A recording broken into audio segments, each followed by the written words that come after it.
tapatang Yue at Haji na naman. El Clasico, Aurora Gaming kontra Twisted Minds Philippines. Handang-handa na ang mga audience natin dito. So talagang aabangan natin kung paano ang magiging pigilan ng ating kupunan ngayong araw. So paunahan na naman to pagdating doon sa pagpunta sa mga jungle. Uy, grabe agad yung suntukan. Yan. Doon sa may bota. Alam mo, meron akong rule. Hindi naman totoong MLBB rule. Pero mahirap lang din kasi if yung jungle nag-start sa opposite lane ng Hilda. Kasi automatic yun may invadan ka. And si James, ganun yung ginawa niya, pero nakaharang din naman si Edward dito. So all in all, very good start for both sides. Gets nila yung early rotations na dapat mangyari. Kasi if hindi naharangan ni Edward yung ikot ni James doon, magkakaproblema si Demon Kite. Oh, and so far, no, mukhang pantay naman ang equilibrium ng ating mga lanes in a way na nagkakasakitan pero hindi nagkakatuluyan. At wait lang, Ay, parang iba iba yun yun, ah. Day 1 pa lang, nananakit ka na, Womi ah. Sorry na ano lang,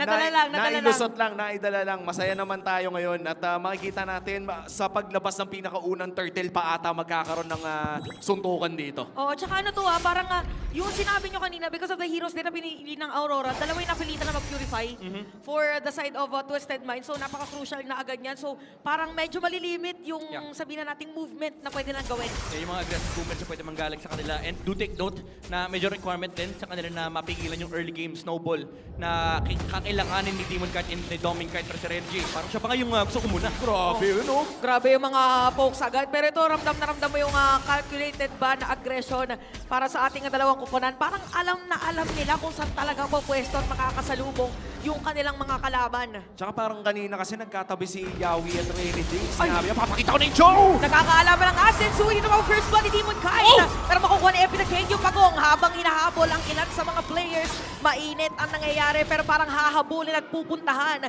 dito sa may purple box si Epi the King. James? Si James dito ay mapapatay na rin ng Aurora Real Revelation para kay Hachi. Magiging target rin nila. At ito naman si Rene J papasok ba? Hindi, kinuha lang at nireset. Oo, kumbaga parang nag-ulti na lang para maprotektahan kung anong meron sila. Actually, medyo late nga yung reload manipulation doon. Hindi nila naprotektahan yung front line ng Twisted Minds.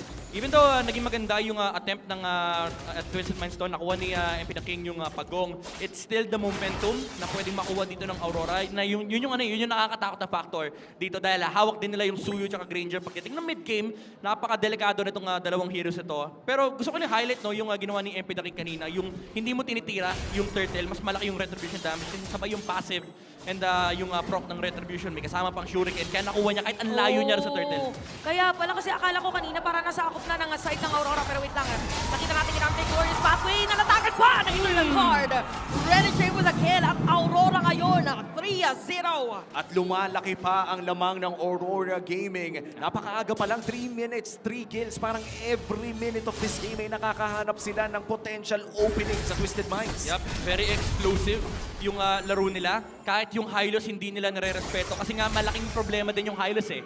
Kapag natanggal mo yung Hylos, ang kailangan nilang isipin dito ng members ng Aurora is paano yung batuhan ng skills dito sa Twisted Minds. At least wala yung huge chunk of player na may meat shield dito yung Twisted Minds. Kapag nabuhay kasi yung Hylos, may Glorious Pathway, may Revitalize. So might as well, kung hindi man natin mapapatay yung ibang heroes at may nakaredy yung kits natin, like may Sipa si Rene J, may Burst si Yue, kahit sinong nasa harap, pwedeng-pwede yan. O, para mayroon siya nagagda. And speaking of, nasa harap! Inabangan dito si Rene J. So, merong sagot ngayon ng Twisted Minds. Parang pinila na yung pattern kanina kung saan ba pumupunta yung Aurora. And what an angle coming in from MP the King. Talagang inabangan niya na lumabas doon si Rene J. At dahil dyan may kalamangan ng Twisted Minds sa pinakaunang pagong ng larong ito. At mukhang nakahanap pa nga sila ng angulo ulit. May kita natin na meron pag-zone. Si Edward pumasok doon sa may patalikod. Habang yung turtle mapupunta sa side ng Twisted Minds. Papasok pa sila for another team fight. Napakakunat naman. Si James meron target, si Yue yun. Pero si Rene J dadating na rin. Napakahaba ng mga poke na gagawin. Magkakaroon ba ng casualty para ipipilit pa rin? Si Sensui na ata ang babagsak and that's gonna be a kill for Legend Zero. 4-1 na ang ating kill score. Yeah, good punish coming out from Aurora, but still, it was the objective game na nakuha dito Twisted Minds. Pero di ba tapos? Di pa tapos, pero Sipa para delivery. MP the King. Diretso no naman, sabi ni Rene J.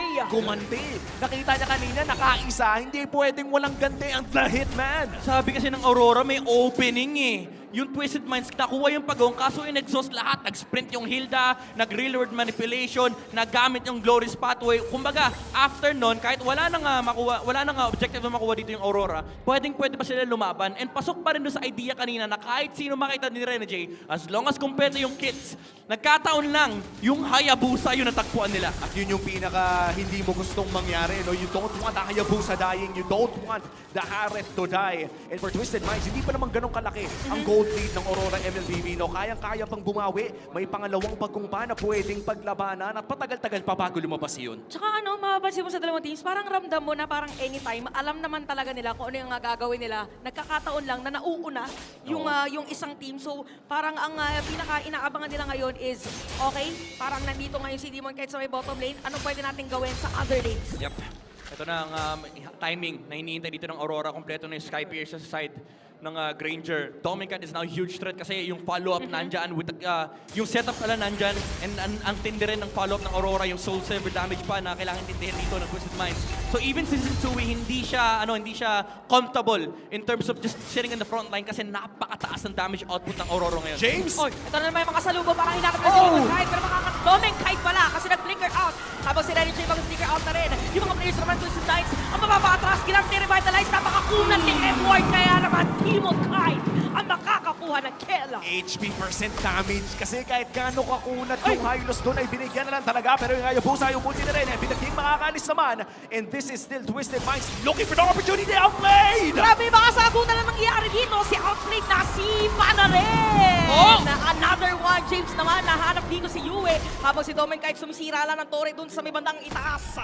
Oh no, parang medyo nag-overheat ata ang Twisted Minds doon sa engage na yun. Medyo miscalculated on the part of the Hareth. Hindi niya in-expect na may dash pa si Demon kahit doon. Nakalabas siya ng Zaman Force. Hindi na siya affected na slow. Even though nandun din naman yung real world manipulation na nanggaling kay Haji. Yes, nakakuha sila ng kill dito kay Yue and mas naset nila yung Turtle. Pero on the top lane, si Dominicite playing the efficient game. Just pushing out the waves. And ngayon, ang resulta nito is kailangan i-reset na ni Outplayed yung waves sa may top lane and kumpleto ngayon ng Aurora. And this is gonna be a 5v4 ha, JC. Mukhang manamumuka ni Rene J. Happy to be the Turtle. But look, James, magandang pwesto. Oh, ito meron pang Glorious Pathway para sa may opening. Makukuha ni Yue Lord. At tapos zone pa kasi James. Pero doon sa may patalikod, si Edward naman ang hinahanap nila. James makapatay na. Edward? Si Edward naman ay papasok pa rin ang ahabulin nila. Ang mga players dito ng Twisted Minds. Haji, si Haji na nabuhay. At napakatagal na divide. Edward nakuha na rin. Pero double kill na para kay Yue. 2-4-1 na naging exchange at ang Turtle ay napunta pa nga sa Aurora MLBB. At dahil dyan, mukhang mapupush pa nila mid lane at total win para sa Boys in Blue. Yep, grabe yung focus na ginawa dito ng Aurora, using all the skills para ma-secure yung HP ng Turtle. Hindi nga umabot sa retry range. Bigla na lang pumutok yung pagong. And dito nalogi yung Twisted Minds in terms of the team fight. Yes, meron silang mga team fight zoning skills like the real manipulation, the Zaman Force. Kinulang sila sa damage department. May mga heals naman sila, pero may mga anti-heal din kasi. Sa side ng Aurora, yung glowing wand na buo na rito kay Yue, and of course yung damage output na lamang talaga dito yung Suyu at pati na rin yung Granger umuulan ng damage mula sa side ng Aurora. At mukhang lumalaki na nga talaga ang gold lead dito ng Aurora MLBB. Umuulan na rin ng barya sa kanila dahil mag-4,000 na ang kanilang kalamangan. And this is the part na masasabi natin na ramdam na meron na talagang obvious advantage kapag ka nagsalpo ka ng dalawang kupunan. Oo, parang napo-force din tuloy siguro dito ang Twisted Minds na mag-push na lang muna sa may side lanes kagaya ng ginawa nila. Kasi pagdating sa teamfight, medyo nahihirapan din sila dun sa mga biglaang latag ni Yue din ang kanyang mga Eternal Guard. Goals din kasi pag tinignan mo yung lineup ng Twisted Minds, wala silang HP-based damage eh. Yung Aurora may Vexana eh. Ay, oo Tapos nga may pala. anti-heal. Kahit pa i-count natin dito yung Revitalize Factor, yung mga shields ni Outplayed. At some point, mawawala lahat ng yan. And kapag tinignan mo yung lineup ng Aurora, habang tumatagal yung heal nyo, habang nasusustain nyo, sinaspak kayo ng Phobius. Nagkakaroon din siya ng HP pabalik. And then yung mga bala na nanggagaling dito kay Dominicite. So parang lamang din talaga yung Aurora dito sa drawn-out team fights. And it seems na ang magiging win condition dito ng Twisted Minds ay talagang mahanap si Dominicite. Pero si MP the King yung nahanap. Naku, sumakto pa na merong Lord na pwede kuhanin dito ang ating mga teams. Pero ilalaban ba ng Twisted Minds? Alam nila na kulang ngayon ang kanilang team. Ito na tayo ginamit natin ng Real World Manipulation. Biglang makawala mga buhay ng mga players. At ito, hindi na nga nararamdaman ng damage dito ni Outplayed. Tatlo yung napatay bigla sa Aurora. Tomeng! Dalawa naman sa side ng Twisted Minds. At si Tomeng kahit lumalaban pa rin. A 3-for-3 exchange. At dahil dyan, nakat yung gold lead ng Aurora MLBB. I think that's a win for Twisted Minds Midnight. Yeah, even though sasabihin ko sana na classic Lord Dance approach mula sa side ng Aurora, na kapag nag-decide na lumaban yung kalaban, lalaban din sila. Pero si AGZ rito nakita pa ni Doming Knight! Grabe, ang sakit na ng mga bala ni Doming Kite. Naaamoy na niya, yung pinang-check push niya, pampatay na rin. Isipin mo yun kanina, tumama, parang testing lang yung unang sa LBM eh. Oo. Testing lang yun eh. RBM pala kasi, right, yung kanina. Tama. Tama, Oo. tama.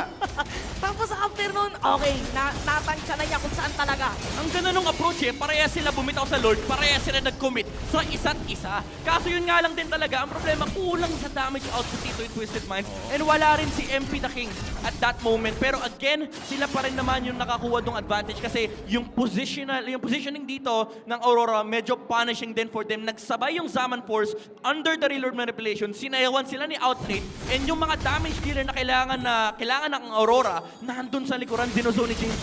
Oh, at si Rene J naman ata ang isusunod Grabe. nila. Ayun o, nasipa!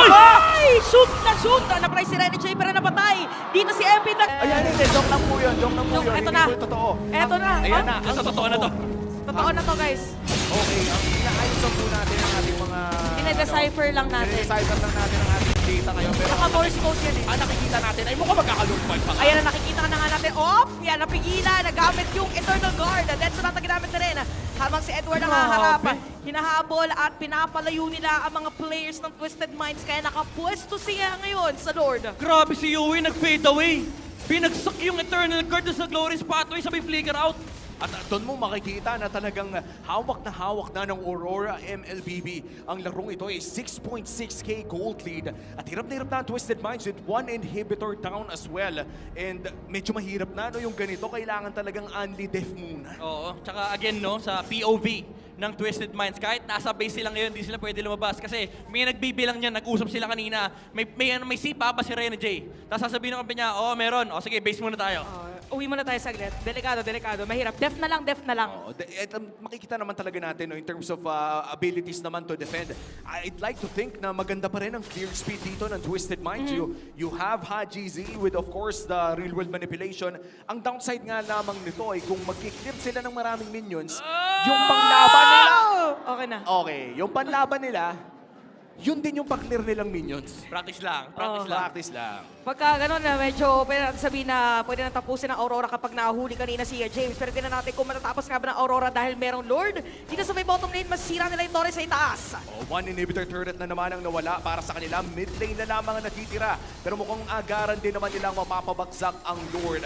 Medyo magiging risky na ito for Aurora Gaming. Maliban na lang kung biglang may mahanap si Rene J. Flicker is available. Oo, tapos meron pa immortality. Parang anytime ay pwede na mag-dive under the turret. Pero disiplina pa rin ang papairalin ng Aurora. Ang ganda ng positioning ng mga cores dito ng Twisted Minds. Talagang hindi nila binigyan ng opening si Rene J. Kasi I think yun ang hinahanap talaga dito ng Aurora. And now with the reset na mangyayari dito sa game na to, importante itong phase na to kasi ito yung ipunan ng immortality. Ay, oo nga pala. Nandito na tayo sa phase. It's 16 minutes in. Ito yung tipo na kung wala ka pang immortality, napakalaking risk talaga. Hindi pa naman ito yung phase na pwedeng mag-buy and sell, pero mukhang kailangan umarap ni James. Ang purple buff ay nanganganib. At ito yung makukuha ni Demon Kite. Ito na naman, grabe yung mga bala ni Domeng. Kaya talagang napapa-atras din ang mga players ng Twisted Minds. Pero maganda pa rin nagiging movement nila kasi hindi pa sila masyado naiilang na lumabas dun sa base nila. Yeah. I think for now, Twisted Minds, kailangan nilang i-implement yung body-body system kasi hindi pwedeng may mahuli na mag-isa dito. And I think yung nagandahan sa state ng laro for Aurora, even though hindi naman nakakalabas dito yung Twisted Minds, nakaharang lang din si Rene G sa entry. Kumbaga may bouncer, may checkpoint sa harap ng base ng Twisted Minds and pwedeng i-farm ng Aurora Gaming dito yung kabuuang mapa dito sa Land of Dawn. So talagang nilinisin lang nila yung guba. Tawag namin dito linis space. Oo, ito yung parang pag lumabas ang Twisted Minds ng mag-isa, most likely makaka-convert ng kill ang Aurora MLBB and could potentially end the game as well. So this might just be a big play coming in from Aurora MLBB. Rene J, nakita si Sensui pero mukhang hindi pa niya ipupull ang trigger. This will be the second Lord of the game. Actually, no, bandang third na ata ng... third Lord of the game na ito. Hindi pa naman evolved Lord dahil kailangan nila maghintay ng 1 minuto kung gusto pa nilang pag-evolve ng Lord na to. Pero grabe din kasi parang kahit yung, yung Death Sonata ay nagagamit din para sa pang-face check, tas masakit pa. Kaya nahihirapan din siguro yung Twisted Mind na pumasok. Or probably nag-aantay sila ng perfect timing na manggugulat na lang sila kung saan papasok si Ay! Setsui. Oh, you know, di ba? Ang sakit, tapos may vision pa yun. Yun nga yung number 1 reklamo ko sa Granger ngayon eh. Napakasakit na nga ng Death Sonata. Nakikita mo pa kung sino yung natatamaan mo. Yung angulo ni Renegade, hindi nakita ng Twisted Minds at tumawid yung choke. So this is an important place to be kasi pwede niyang ikutan itong purple buff area ng Twisted Minds kapag na-clear na ng Aurora dito yung middle lane. So i-clear nila yan, dediretso si, sinisimulan na nga Naku. ni Demon Kid. Siya na yung nauna, sabi niya, Jay, dito ka. Ito, tingnan natin niluluto na ng Twisted Minds ang Lord na ito. And this is going to be a Lord evolved already. At mukhang tatawid na naman si Renegade still. Not in the vicinity of Twisted Minds. Kaya magiging napakadelikadong pumwesto if you are one of the minds. Okay, meron silang information na si Haji nandun sa may, sa may top. Parang pwede yata ikaw na nga. Ayun na, Aurora, ayun na, Lord. ayun na. Okay, mag-forward na yata ba sila? Wow. Pero pipigilan dito ng mga players ng side ng Twisted Minds. Pero si Iba laban kay Setsui. Meron pa knock from the Lord! Mawala na yung immortality ni Setsui. At pumasok na rin si James. Outplayed is down! Isama mo na rin si Setsui. Pero si James laban pa rin. Di mo kahit makakuha rin kill. At unti-unti mawala mga players din ng Twisted Minds. MP the King na lang ang natitirang buhay. Checkmate na ata dahil yung hari na lang ang natitira. Endable na ang call ng Rora. At mga tatower lock na nga dito ang Aurora. Papauwin pa si MP the King. Unti-unting sisirain ang buhay ng base dahil game number 1 will go to Aurora Gaming.